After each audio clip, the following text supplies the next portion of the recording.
Hello guys, dito tayo ngayon sa Lacson Street, Bacolod City, sa harapan ng El Fishers Hotel.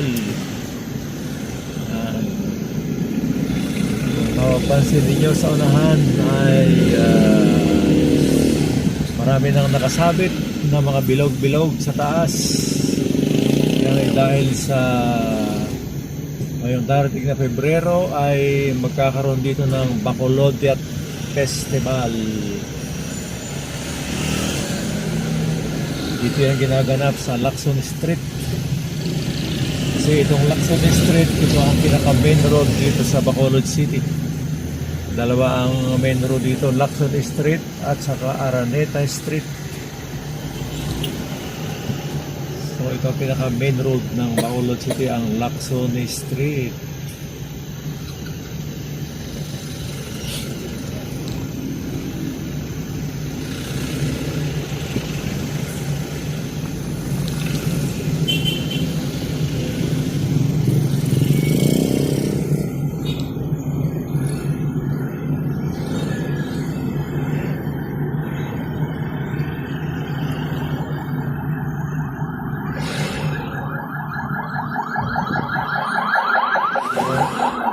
Madami ng bilog-bilog sa taas.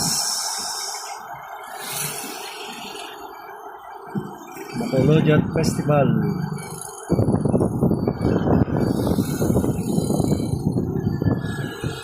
Ay, ang PNB pala ko na eh. Meron ng ang building ng PNB, meron ng coke shop.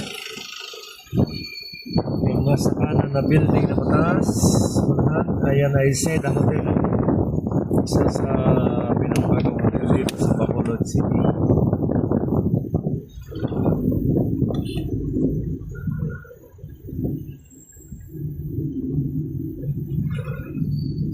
Medyo matraffic dito kasi nga ito ay main road ng Bacolod.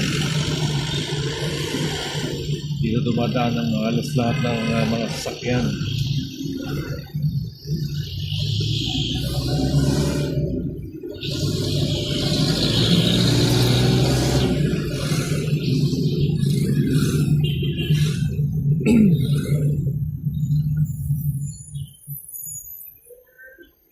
Andito yung mga malalaking building, mga food chain, Jollibee, McDo, KFC,